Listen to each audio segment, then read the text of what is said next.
So hi guys, நான் சண்முகம். இப்போ பார்க்க போகிற கதை வந்து ஸ்கை ஃபோர்ஸ். ஸ்கை ஃபோர்ஸை பொறுத்தவரை ஃபர்ஸ்ட் ஹாஃப்க்கு ஒரு கதை, செகண்ட் ஹாஃப் ஒரு கதை.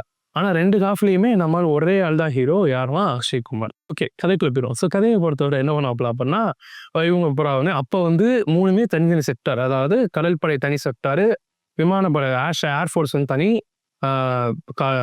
வேற நேவி தனி, மிலிட்ரி தனி. சரிங்களா, 3 அப்போ தனித்தனியாக இருந்துச்சு. ஸோ அப்போ நேவி ஏர்ஃபோர்ஸ் அட்டாக் பண்ணுறது நீங்கள் யார்கிட்ட கேட்கணுங்கிற அவசியம் கிடையாது. அவங்க கமாண்டர் ஓகே சொன்னா போதும். சரிங்களா. ஸோ இப்படி இருக்கப்போ வந்து இவங்க வந்து இந்த பாகிஸ்தான் இந்த வார் சமயம் நடக்கிற சீன்ஸ். சரிங்களா. ஸோ அப்போ அந்த வார் நடக்கும்போது தெரிஞ்சிச்சு அவங்க வந்து நைட் டைம் அட்டாக் பண்ணிட்டு போயிடுவாங்க. இவங்க அடுத்த நாள் போய் அட்டாக் பண்ணணும்னா அவங்க இருக்கிறது பூராவும் US supplied high class aircraft. சரிங்களா.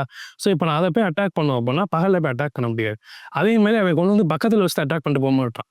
1/2 மணி நேரம் ஆச்சு வந்துட்டு போகிறதா, அந்த இடம் உள்ளே தான் இருக்குது. அப்போ நம்ம உள்ளே போய் தான் அட்டாக் பண்ணிட்டு வரணுங்கிறப்ப, நம்ம உள்ளே போயிட்டு வரப்போ நம்ம இதெல்லாம் பழசுடா, நம்மள்ட்ட ஃபியூல் பத்தாதுடா அப்படின்னு சொல்லும்போது இவங்க என்ன பிளான் பண்ணுறாங்க அப்படின்னா, அப்போ ஓகே நம்ம எல்லாம் பேட்ச் பை பேட்சாக 3 டீமாக பிரிஞ்சிருவோம். 1 ஃபெயில் ஆனாலும் ஒரு டீமை காப்பாற்றவே இன்னொரு டீம் இருக்கட்டும் அப்படிங்கிற மாதிரி பிளான் பண்ணி போவாங்க. இதில் என்ன ஆகும் அப்படின்னா, அதில் டிஸ்கன்கிஞ்ச் ஆகி பி டீம் மட்டும் போயிடுவாங்க. போய் அட்டாக் பண்ணிட்டு திரும்பி வந்துடுவாங்க. திரும்பி வரும்போது பார்த்தா ஒரே ஒரு யூஎஸ் ஏர்கிராஃப்ட் வந்து வந்திருக்கும், ஒரு யூஎஸ் பம்பர் வந்திருக்கும். வந்து அட்டாக் பண்ண டைம் வந்து தப்பிச்சு வந்துடுவாங்க. ஆனால் இப்போ வந்த பார்த்தா தான் தெரியும், க்ளோஸ் ஃப்ரெண்ட் ஒருத்தன், ஜூனியர் ஒருத்தன் வந்து ரொம்ப துருதுருன்னு புலி மாதிரி இருப்பாப்பா, தீயா இருக்கப்பா அப்படின்னு சொல்லிட்டு ஒருத்தர் இருப்பார். பார்த்தா அவரை பார்த்தா இருக்க மாட்டார். எங்கடா அப்படின்னா, உங்களை காப்பாங்க பின்னாடி வந்தா பார்த்தா காணாம போயிட்டான். அவனை வர வேணாம் தான்டா சொன்னோம், ஏன்டா வந்தேன் அப்படின்னு சொல்லிட்டு பார்க்கும்போது அவன் இறந்துட்டதா சொல்லிட்டு நியூஸ் வந்து டிக்ளேர் பண்ணிடுவாங்க. சரிங்களா. ஆனால் நம்ம அக்ஷய் இது ஃபர்ஸ்ட் ஹாஃப். செகண்ட் ஹாஃப்ல வந்து அவர் இறக்கலை அப்படிங்கிறது வந்து அக்ஷய்குமாருக்கு ஒரு மனப்படமாக தெரியும்.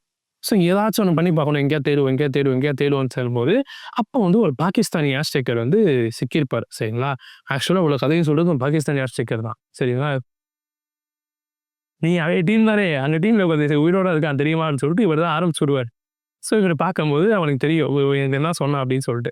அவனையும் ப்ரீன் வாஷ் பண்ணிட்டு ஒத்துக்கடா அவன் எங்கே இருக்கான்னு சொல்கிறான். அவனுக்கு ஏதாவது பண்ணி கூப்பிட்டு வர ட்ரை பண்ணுறான்னா எங்கள் எல்லா உயிரையும் அவன் தாண்டா காப்பாற்றலாம், அவனை விட்ட முடியாதா கண்ணா அப்படின்னு சொல்லும்போது, சாரி என் கண்ட்ரிக்கு நான் உயிரோட என் கண்ட்ரிக்கு நான் உண்மையாக இருக்கணும்னு போயிடுவான். ஸோ அவன் ரிட்டையர் ஆனதுக்கப்புறம் அவன் சொல்லுவான் இந்த மாதிரி இவர் பேசின சென்டிமெண்ட் டைலாக்கும் ஜெயகாந்த் சார் தோற்று போயிடுவார் பாருங்க, அக்ஷய்குமார் அடிக்கிற நேஷனலிஸ்ட் டைலாக்ஸ் தான். ஐயோ சரிங்களா. ஸோ இப்போ என்ன ஆகும் அப்படின்னா, இவன் ரிட்டையர் ஆனதுக்கப்புறம் ஒரு புக் ஒன்று எழுதியிருப்பான். சரிங்களா. புக் ஒன்று எழுதி அது வந்து ரிலீஸ் ஆகிருக்கும். ஸோ அந்த புக்கை பார்க்கும்போது அதை ரிசர்ச் பண்ணி அதை பேஸ் பண்ணி போவான். இவன் உயிரோட தான் இருக்கான், இவனை நான் கண்டுபிடிக்க போகிறேன், இவன் எங்கே இருக்கான் நான் கண்டுபிடிச்சு காமிக்கிறேன் அப்படின்னு சொல்லிட்டு இவன் போவான். இது சாரா அலிகான்லாம் வைஃபா பண்ணியிருப்பாங்க. ரொம்ப கஷ்டமாக இருக்கும் படத்தில். அவங்க 2 சீன் கஷ்டம் போயிட்டு தான் பாரு அச்சே சினிமா கட் பண்ணிட்டாரா காணோம். அவங்க 2 சீனில் வராங்க, அப்புறம் காணோம். ஸோ இந்த மாதிரி இருக்கும்.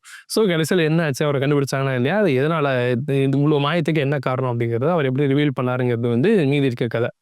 செம சூப்பராக போகும், நல்லா தான் இருக்கும். ஏன்டா கடாய்ச்சிட்டு செம சூப்பராக போகும்னா நான் பார்த்தேன் இல்லை, நீங்கள் போய் பாரு அமேசான் பிரைமில். ஸோ இதே மாதிரி நல்ல வீடியோ பார்க்குறது வரைக்கும் பாய்.